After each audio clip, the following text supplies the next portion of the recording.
വർഷം 1986 Gandhinagar second street എന്ന super hit സിനിമയുടെ ഷൂട്ടിംഗ് നടക്കുന്ന സമയം കോഴിക്കോട്ട് നിന്നും കൊച്ചിയിലേക്കുള്ള യാത്രക്കിടയിലായിരുന്നു മോഹൻലാലും സത്യനന്ദിക്കാടും. മോഹൻലാലിന്റെ ഡ്രൈവറായിരുന്നു കാർ ഓടിക്കുന്നത്. യാത്രക്കിടയിൽ ഒരു വൃദ്ധൻ കാറിന് കൈ കാണിച്ചു. എന്നാൽ ഡ്രൈവർ വണ്ടി നിർത്താതെ മുന്നോട്ട് പോയി. പെട്ടെന്ന് മോഹൻലാൽ വണ്ടി നിർത്താൻ ഡ്രൈവറോട് ആവശ്യപ്പെട്ടു. അയാളെ കൂടി കയറ്റു, എനിക്കറിയാവുന്ന ആളാണ്, അച്ഛന്റെ സുഹൃത്താണ്, ഇടയ്ക്കൊക്കെ തിരുവനന്തപുരത്ത് വരാറുണ്ട്. മോഹൻലാൽ പറഞ്ഞതനുസരിച്ച് ഡ്രൈവർ വണ്ടി നിർത്തി അയാളെയും കൂട്ടി. ഫ്രണ്ട് സീറ്റിലായിരുന്നു അയാൾ ഇരുന്നത്. ഒരുപാട് വാഹനങ്ങൾക്ക് കൈ നീട്ടിയിട്ടും ആരും നിർത്തിയില്ലെന്നും സന്മനസിന് നന്ദിയെന്നും അയാൾ പറഞ്ഞു. ലിഫ്റ്റ് തരാൻ ദയ കാണിച്ച യുവാക്കളെ അയാൾക്ക് പരിചയപ്പെടണമെന്നൊരാഗ്രഹം. ആദ്യം സത്യനന്ദിക്കാടിനോടായിരുന്നു ചോദ്യം. എന്റെ പേര് സത്യൻ എന്നാണെന്നും ഇവിടെ അടുത്ത അന്തിക്കാടാണ് താമസമെന്നും സത്യനന്ദിക്കാട് പറഞ്ഞു. ഉടനെ മോഹൻലാലിന്റെ നേർക്ക് അയാൾ ചോദിച്ചു, ഇയാളോ?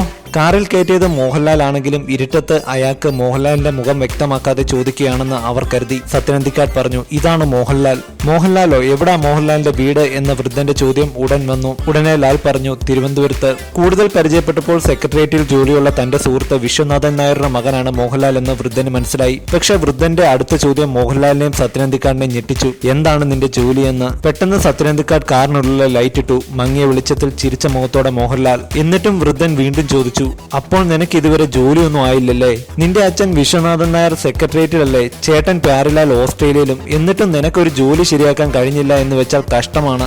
അയാൾക്ക് കൊടുക്കാൻ മോഹൻലാലിന് മറുപടി ഒന്നുമില്ലായിരുന്നു. കൊച്ചിയിലായപ്പോൾ അയാൾ വണ്ടിയിൽ നിന്നും ഇറങ്ങി. തുടർന്നുള്ള യാത്രയിൽ സത്യനന്ദിക്കാട് മോഹൻലാലിനോട് പറഞ്ഞു, ഇപ്പോഴും സിനിമാ നടൻ മോഹൻലാലിനെ അറിയാത്തവർ ഉണ്ടല്ലേ?